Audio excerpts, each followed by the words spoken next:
Hello and welcome. In this video, we're going to be taking a look at multivariable functions. Now, a multivariable function is basically just an extension of a single variable function at its most basic definition.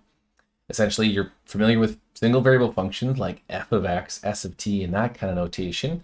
And a multivariable function just extends that so that our input can be multiple variables. Now, we're going to focus a little bit more on functions of two variables just because it's easier to visualize them in a three-dimensional world, but we do want to take a look at multivariable functions in general so that we can start establishing the basis of multivariable calculus. So let me start off with a basic definition of a single variable function. Now, our starting point with a single variable function is the domain. That would be a set of values that we can plug into our function, let's say f, the set of all input. And often it might be all real numbers, or it may just be a subset of all real numbers. But that's this blue set here on the left. Now suppose that we have an element of that set. We'll call it x. We plug that into our function, and we get an output. And it's a unique output. When we plug in x, we only get one value out. And that would be denoted as f of x. Now, our output is restricted to this big green set called the codomain. And oftentimes that is going to be a real number. So we're taking a real number as our input, getting a real number as our output. That's domain and codomain. However, there's a lot of times where our function is not going to allow us to produce every value in the codomain. The set of values that is produced by that function by placing all of the input into the function, that's called the range. If we took every single value in the domain, plugged every single one into the function and created a set of all the outputs, that would be the range. That's this red set. So we have a few notations here. F colon real number to real number. That means that we're mapping from a domain of real numbers into a codomain of real numbers. Not necessarily that we get all real numbers as our output, just that we're mapping into that big green set.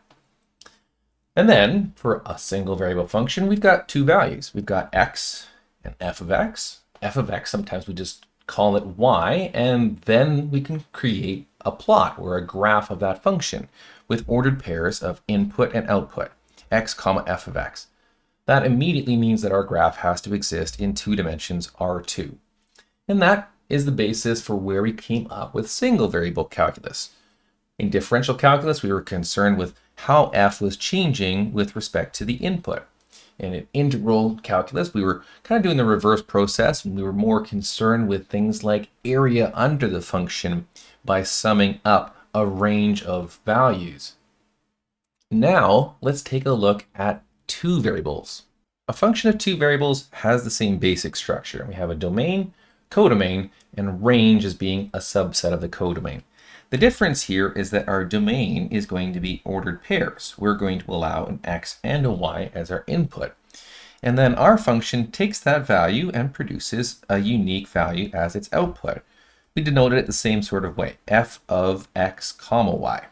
And for every x comma y, each pair, we get a unique value, f of x, y. We don't get multiple outputs for a single input. Our output is still a real number, so we have a fairly similar notation, except that our input, being pairs, are actually in R2. So we say that our function f maps from R2 into R. Of course, that means that we actually have three values now. We have an ordered pair, that's two values for our input, a single value for our output, and with three values now, if we were to plot this function, we would have to have three dimensions. We'd actually have an ordered triple of the form x, y, f of x, y, and that would be existing in R3 now. From there, we can start taking a look at multivariable calculus. With differential calculus, we'll be interested with how f of x, y is changing with respect to x, with respect to y, or with respect to a combination of both. And we'll also have integral calculus as well, but rather than thinking about areas, we're kind of going an extra dimension, and we'll start thinking about volume. But we don't have to stop at just two variables. We can generalize the same construction into a domain consisting of ordered n tuples. If we want a function of n variables, then our elements in the domain would be an n tuple, x1, x2, comma, all the way up to, let's say, xn. just because it's easier to label them all as x with little subscripts. Our function f is going to take that value and give us a unique value in the range as an output. The notation gets a little bit more cumbersome, but same idea, f of x1, x2, all the way up to xn. This time around, our domain is going to be Rn, and our output is another real number. And for every one of those n tuples that we plug into our function, we get a unique value in R. That means that if we're trying to plot a function of n variables, that we actually have n plus 1 dimensions as our minimum requirement in order to graph the function. Now, of course, we only have so many dimensions we can work with to visualize these functions. So that's where functions of 2 variables are a little easier to work with. We can actually see what those graphs look like in 3 dimensions. Functions of more variables than that, and we're very limited on being able to visualize them. But we kind of want to understand that multivariable calculus doesn't stop when we just simply can't visualize them anymore. All right, with that in mind, why don't we start off by taking a look at how we graph a function of 2 variables. For a bit of convenience, why don't we let z equal f of x comma y.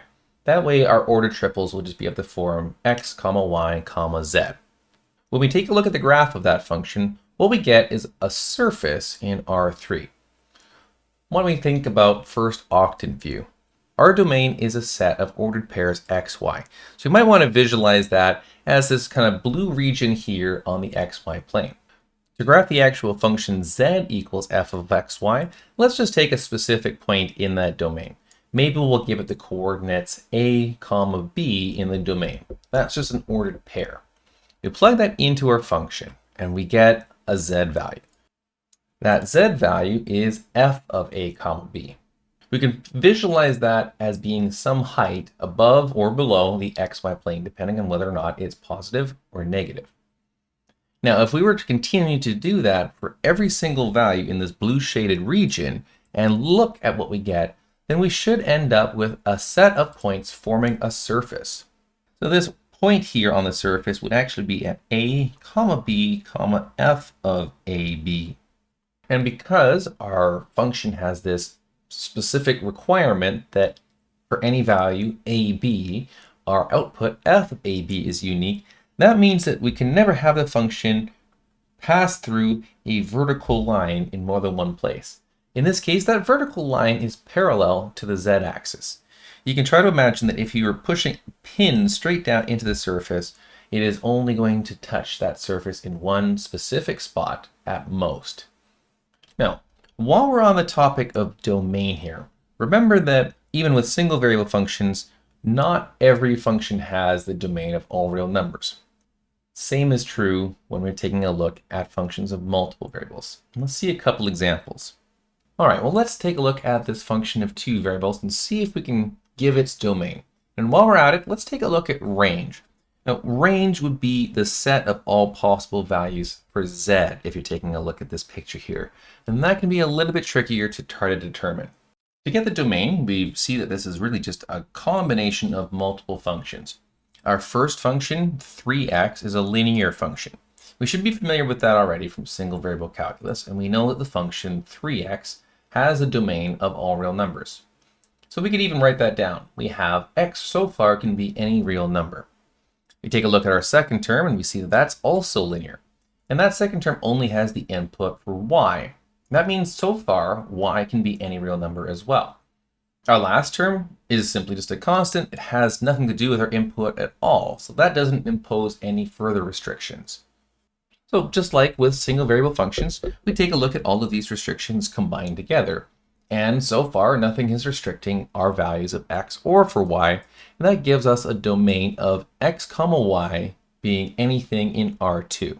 So this means if I plug in the value 0, 0, I should be fine. Our notation here for that would be f evaluated at 0, 0. And we'll plug 0 in for x and we'll plug 0 in for y. 3 times 0 minus 4 times 0 minus 12. And that gets us negative 12. And of course, since the function is defined at 0, 0, that means that that particular value is in the domain. We can repeat that for any real number. As an example again of function notation, if we want to plug in the point 4, 1, then for our function notation, f of 4 comma 1, evaluating x at 4, y at 1 gives us a value of -4, and that would also be in the domain. Now, range can be a little bit trickier to determine, but we can take a little bit of a shortcut in this particular case, since we know that 3x and 4y are both linear, and the domain for x and y is all real numbers. Well, that means that 3x and minus 4y added together should be able to produce any value of z that we wish. And the range is all real numbers, which we can denote as r, or in interval notation, -infinity to infinity. Now, oftentimes range can be a little bit trickier to figure out, but we can take that shortcut here since we know about linear functions already. Why don't we take a look at one more example which does have a restricted domain. We'll keep things relatively simple and keep this as a function of two variables. But this time we have a radical. We have a square root to worry about. It's the square root of 16 minus x squared minus y squared. Now, because we have an even-powered radical, the function inside the radical, which we call the radicand, needs to be greater than or equal to 0. But inside this particular function, we actually have a function of x and y. So that's 16 minus x squared minus y squared. We could call it, let's say, g of x comma y, and we'll need the restriction that g of x comma y needs to be greater than or equal to 0. Well, this should make an interesting inequality, since we actually have an inequality here with two variables. This produces the inequality 16 minus x squared minus y squared greater than or equal to 0. We have two variables. We can't just come up with an interval for one or the other. Instead, we might try to see what kind of a shape that inequality gives us on a graph of the xy plane. We could rearrange this, first of all, as 16 greater than or equal to x squared plus y squared. And if that's not totally familiar yet, we could reverse the inequality and have x squared plus y squared less than or equal to 16. Now, hopefully from here you can see that x squared plus y squared equals 16 is sort of the boundary of this region on the xy plane. And that is a circle of radius 4. X squared plus y squared less than or equal to 16 means that we have a distance from the origin less than or equal to 4 units. Our domain isn't just that circle, but rather it's a disk of radius 4 centered at the origin. That gives us our domain. Let's see if we can get a sense of what the range of this function is. What's really handy about this function is that x squared plus y squared is less than or equal to 16, and also because they are both even powers, we know that x squared plus y squared is always greater than or equal to 0. That means that that function that we call g of xy inside our root is a value from 0 to 16. And we won't necessarily prove that, but g of xy can take on any real value between 0 and 16. We'll omit that proof here. However, what we can take away from that is that the function f of xy, which is the square root of g, is going to be any real number between the square root of 0 and the square root of 16. And therefore, f of x comma y is going to range from 0 to 4. And that's going to be including those two values, and so our range would be square bracket 0, 4, close square bracket. Now you may actually be able to figure out what the graph of this looks like from previous videos. Knowing that z is equal to the square root of 16 minus x squared minus y squared, that gives us z squared is equal to 16 minus x squared minus y squared, where z has to be greater than or equal to 0.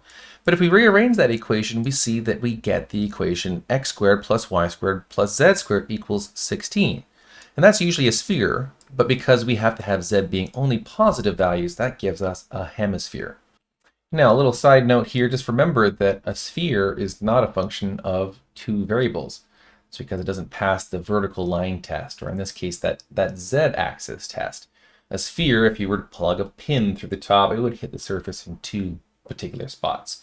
But a hemisphere is a function of two variables. Now, before I just dive into Maple and show you how to visualize these functions, which is an important skill, it's also really important to get a sense of what these look like yourself. Just by taking a look at the function, see if you can come up with a shape. And if you take a look at a previous video, we've taken a look at some common quadric surfaces and cylinders. That's very helpful. But in general, let's take a look at a couple techniques you can use to visualize these surfaces. When trying to visualize a function of two variables without using software, there's a few different strategies that we could try using. We could use intercepts, we could try using cross sections of the function, and we can also look at level curves. And some of these also apply to functions of more than one variable. So let's take a look at this example where we have the function f of x comma y equal to x squared minus 4y squared. And let's start off with taking a look at its z-intercept.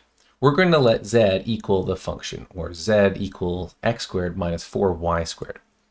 Now the z-intercept is going to be where the function crosses the z-axis, and that is when x and y are both equal to 0. Well, that's easy because that would just be what the function evaluates at the point 0, 0. That gives us z equals 0. So actually, our function crosses the z-axis at the origin. Well, you may already be able to guess where our function might have x and y intercepts then, but let's just check them out individually. To find the x-intercept, y and z both are equal to 0. So that means we're going to let z equal 0 on the left-hand side of the equation. We'll let y equal 0 on the right-hand side of the equation and solve for x. And that only gives us x equals 0, which is exactly the same point as the z-intercept. Similarly, we'll do the y-intercept, and the y-intercept is when x and z are both equal to 0. And substituting both of those values into the equation, we see that we get y equal to 0. So unfortunately, this strategy of intercepts is not super helpful. In this example, we only know that the function goes through the point 0, 0, 0. So now let's try a more useful strategy. Let's take a look at cross-sections. There's a couple different ways that we might want to take a look at cross-sections. Let's start off with cross-sections parallel to the xz plane, or cross-sections along the y-axis. In order to do this, we will choose a value for y in the domain. For instance, you could just choose a value k and we'll let y equal that value k. From there, we will plug k into the function and we'll get a function of the form z equals f of x comma k, but that really just becomes more like a single variable function. We can just treat that as z equals some function g of x. We'll sketch that curve and that'll give us a little bit of a cross section of this function for that particular y value. All right, let's try that out. Once again, our function is f of xy equals x squared minus 4y squared. And let's start off with an easy value for y, like y equals 0. We're going to plug 0 into the function and keep x as it is. And we'll see that this gives us z equals x squared minus 4 times 0 squared, or simply just the function z equals x squared. We should understand that that's just a parabola on the xz plane, so we can go ahead and sketch that. Here is our xz plane, and we'll have a standard parabola opening upwards through the origin. And that is just a single cross-section. We're going to look at multiple cross-sections, so we should probably label that one right away as being the cross-section corresponding to y equals 0. Now let's try another cross-section with a different value of y. Now by symmetry, you can see that whether or not y is positive or negative doesn't really matter. We'll still get the exact same curve. So why don't we do two cross-sections where y is equal to plus or minus 1. We'll leave x as it is and substitute positive or negative 1 in for y. And that's going to give us the function z equals x squared minus 4.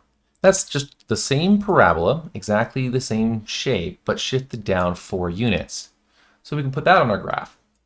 And we'll label that cross-section as y equal plus or minus 1. Well, now let's just maybe take a look at the shape in general. Regardless of what this y value is, we can let y equal a positive or negative constant k, and we'll see that we always end up getting the same parabola either shifted up or down. Z equals x squared minus k squared. The larger that y ends up becoming, the farther that this parabola is shifted downwards. All right, this gives us a general idea of what this graph is. So far, we know it's got a parabolic curve to it. It's opening upward as we're taking cross sections parallel to the xz plane. If we actually look at the xz plane itself, then this parabola is opening upwards through the origin. which kind of corresponds to what we know already about the intercept 0, 0, 0. But as we move farther away, either in the positive y-axis or negative y-axis, then this parabolic shape starts decreasing. It gets lower and lower. The height of the curve is getting lower. But that's only half the story. So let's take a look at the cross sections along the x-axis now.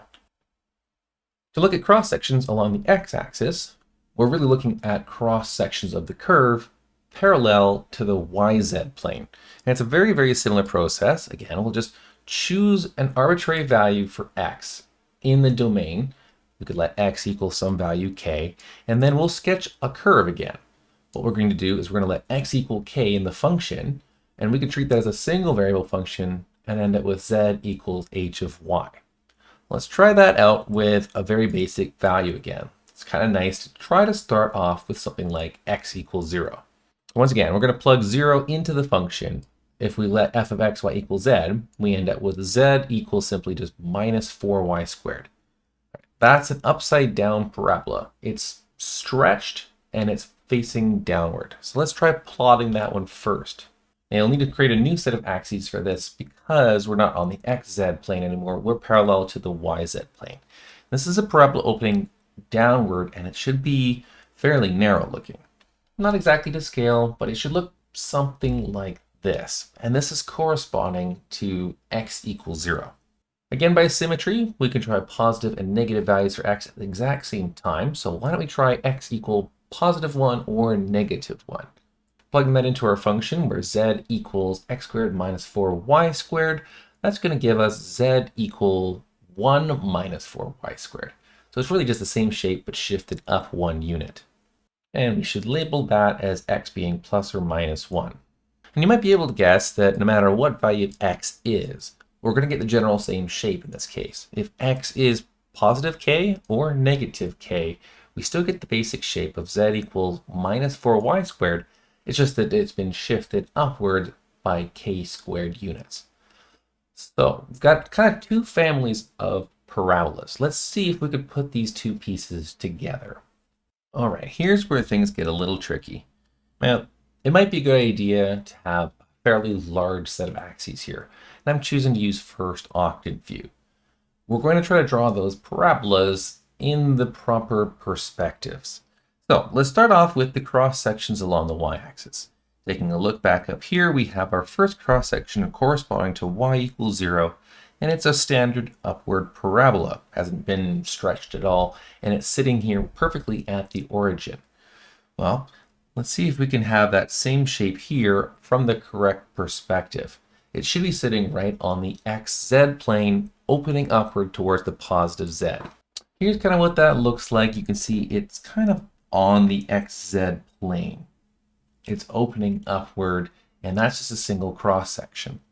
Now let's take a look at the other two cross sections corresponding to y equals plus 1, somewhere around there, and y equal minus 1, somewhere around there.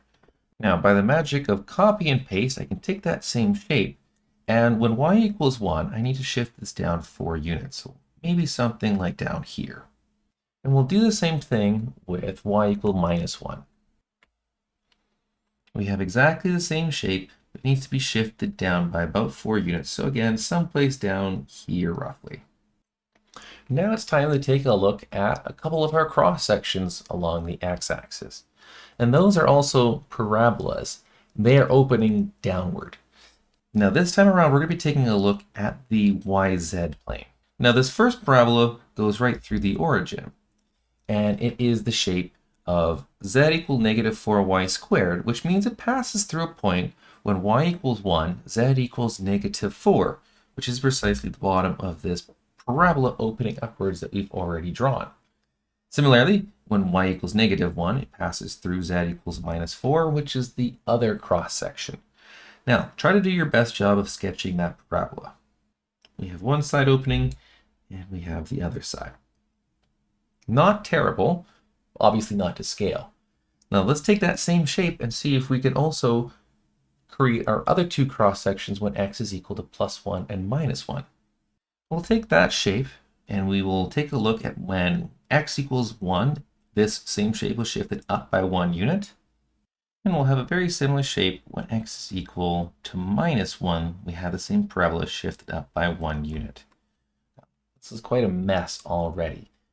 Now, it may be a little difficult to still see what kind of shape this is, but we can always continue to add more parabolas and maybe a little bit of shading, and you'll get a better sense of what this looks like.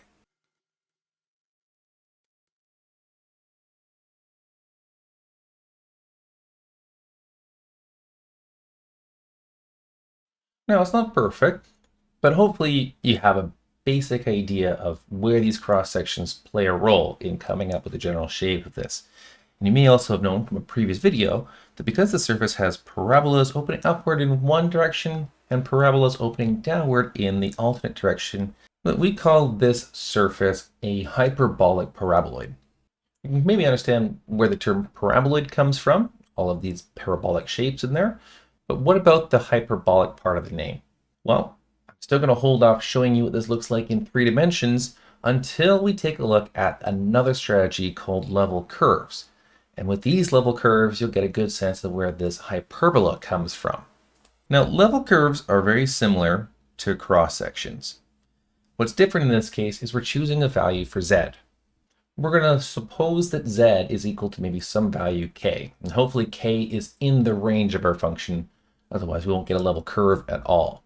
The difference here is that when we set our function z equal f of xy equal to k, or in other words, we're just plugging z equal k into that equation, that becomes an equation involving x and y on the left-hand side equal to a constant on the right-hand side, and that is an implicit curve. The takeaway from these curves is that every point on that curve has the same height above or below the xy plane on the surface. You see this all the time if you're out going for, a long hike, or you're cycling somewhere and you take a look at a topographical map, you get a sense of the contour lines on our globe. So you can actually see at what points in a range of hills all share the same elevation. The same idea here, it's just that these lines correspond to a z value instead of a certain number of meters or feet of elevation. Now remember, once again, our function is x squared minus 4y squared. We're going to let that equal z. Then we're going to choose some value, let's say k, and let z equal k. So we can start off with, again, a pretty basic value such as k equals 0.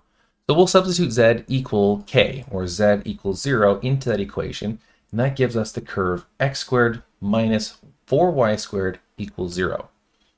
Now, this is a curve. It might not be something you can easily solve for y and then just graph. In this case, though, because z is equal to 0, we can actually simplify it a little bit. This simplifies to x squared equal to 4y squared.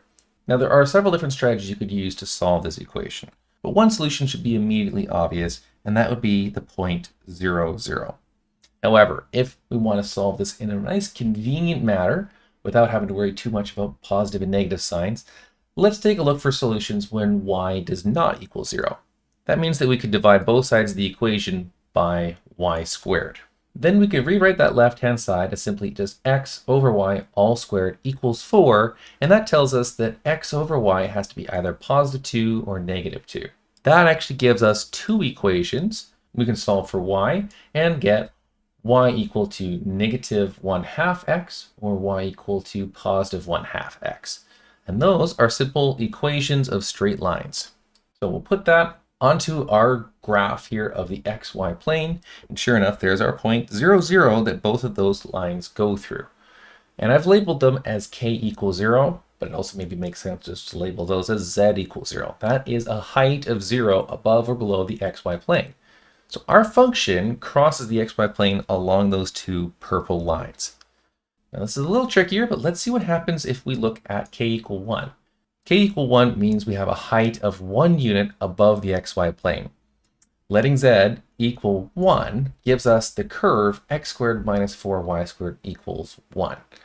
Now in this case, it's a little harder to try to solve that equation into something more useful. What you probably already would need to know in this case is that when we have a graph of x squared minus y squared equals a constant, or y squared minus x squared equals a constant, we end up with a hyperbola. And there is a standard form of a hyperbola that's going to be helping us to be able to plot this graph.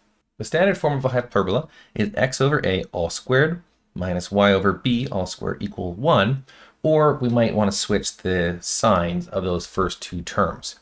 In the case of either of those standard forms, we already can draw a couple of diagonal asymptotes. These would be the lines y equal positive and negative b over ax. Once we have these two diagonal asymptotes, it's just a matter of figuring out whether the hyperbola opens up and down or left and right.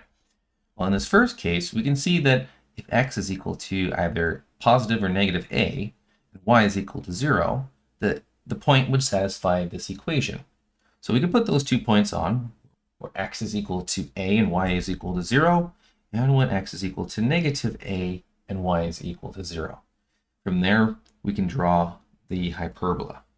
In the case of the second form, whenever y is equal to positive or negative b and x is equal to 0, those points satisfy the hyperbola equation, and so we end up with a point above and below the origin, and our hyperbola opens up and down.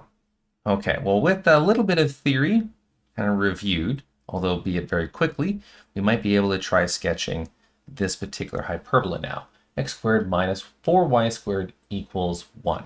Let's see, first of all, if we can get that into standard form. We can see that a is simply just equal to 1. But as for the y squared term, we may need to write this as y squared over 1/4.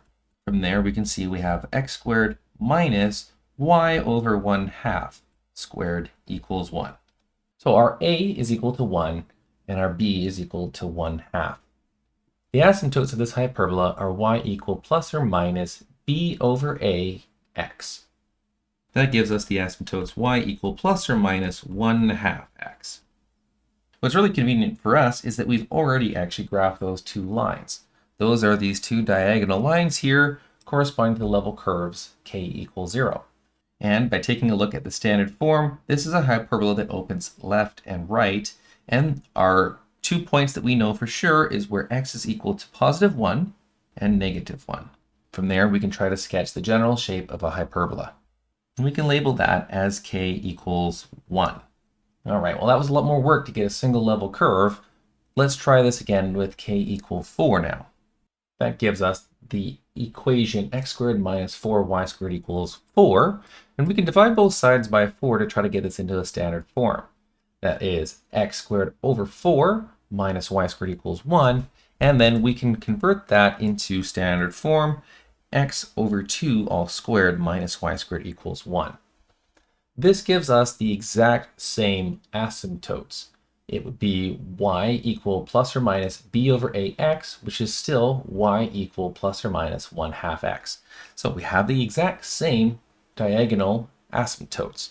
Only this time, this particular hyperbola passes through the points where x is equal to plus or minus 2 and y is equal to 0. And that would be these 2 points here with the general shape of another hyperbola. Now I chose k equal 4 in this case just simply because it makes a nice standard form of hyperbola.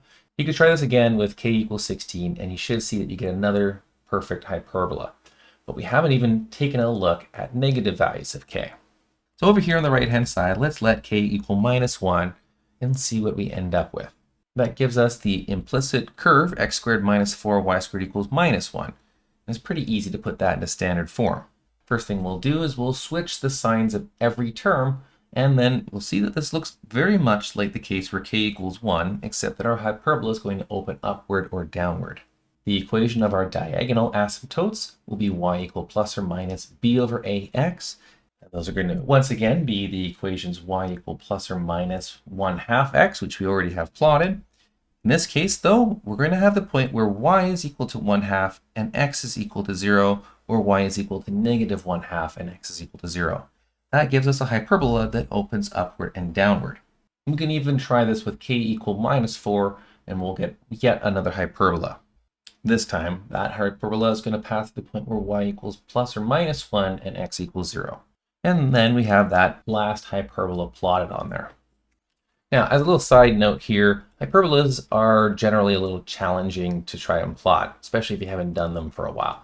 Don't really expect that most examples that you may have to do in class are going to involve anything quite this complicated. Hopefully, a lot of our common shapes will have level curves that are either straight lines or circles, ellipses, parabolas. Worst case scenario, maybe a hyperbola like this. However, one of the main takeaways of this is this idea can be treated just like the contour lines on a map. You can see that if you're walking along the two diagonal lines, that you're always going to be at the same elevation. In this case, that means just that z equals 0. It's kind of like being at sea level. If you walk from that line away from the line in one direction or another, you can determine if you're heading uphill or downhill. If you're going from a lower value of k to a higher value of k, well, that means you're going from a lower value of z to a higher value of z, and you're heading uphill. So if we take any point here, let's say a spot on that diagonal line, y equals 1/2 x, and I walk away in this direction, that means I'm heading uphill. I'm getting to an elevation of 1. By the time I get to the next purple line, I'm actually at an elevation of 4. It's almost like this curve is just getting steeper in that direction. However, if I pick another point, let's say somewhere on this line, and I'm heading in the direction of lower values of k, then I'm heading downhill. And hopefully this corresponds to the same kind of surface that we tried sketching using cross sections. You can see where we're heading up or downhill in both of these two particular pictures. Both of them are useful. Unfortunately, in this example, they are a little bit tough to sketch. Of course, if you're totally stuck and you can't seem to use cross sections or level curves, then when in doubt, don't forget, we can always just go back to a basic table of values. It's not exactly a rigorous way of sketching a function, but we can always pick values for x and y in the domain, plug them in, and come up with the corresponding z value. And that'll give you a little bit of a helping hand as well. All right, well, without further ado, let's take everything we've learned about how do we visualize these by hand, and let's let Maple do the work for us now. So let's switch over here to Maple and see if we can actually visualize that surface a little better and be able to use the mouse to manipulate it and rotate the surface. First thing we'll need to do is include some extra commands so that we can plot in 3 dimensions. We'll use with and then import the package called plots. If we put a full colon after that parenthesis, then we won't have to see the output of including those commands. Now, before I start using that plot command, let's actually define this as a function. F of x comma y colon equals. This is going to be our function notation, and our function is x squared minus 4y squared. I can hit enter on that, and it's defined as a function. That means I can actually evaluate points in the function by simply typing f of 0, 2, and I get minus 16. All right, now let's take a look at this plot. The plot 3D command needs to have a function of the form z equals a function of x and y. And we don't actually type in the z equals. We simply just type in f of x comma y for that function, and we give it a domain to plot over. Maybe, since we know a few cross sections already, we can extend this out a little bit more to x equals minus 3 to positive 3, and maybe y equals minus 3 to positive 3. When we hit enter on that, we get a nice looking hyperbolic paraboloid. It's not exactly to scale. You can see our y-axis and our x-axis are to scale, but our z-axis is definitely not along the same kind of scale. If you click on that graph and you manipulate it, you can try a one-to-one, and you'll be able to see that one parabola is a lot more stretched than the other, but that might not be the most useful way to see this. Let's go ahead and take it back out of constrained scaling, and you can see, all right, we've got a general idea. We have a saddle. One parabola is, let's say, very shallow. That's actually a standard parabola. That would be our z equal x squared. Our other parabola is a lot more stretched, and this is our z equal minus 4y squared parabola shape. And you can see the various different cross sections. There's a lot more here than we actually plotted ourselves, but each one of these cross sections that is parallel to the zx axis and parallel to the zy axis is a parabolic shape. If you want to take a look at the level curves, then we can actually go and do that by selecting a different surface style. This drop-down menu here, and the last option allows us to see level curves, just painted right onto the surface. You can look straight down and you can get a sense of those hyperbolas.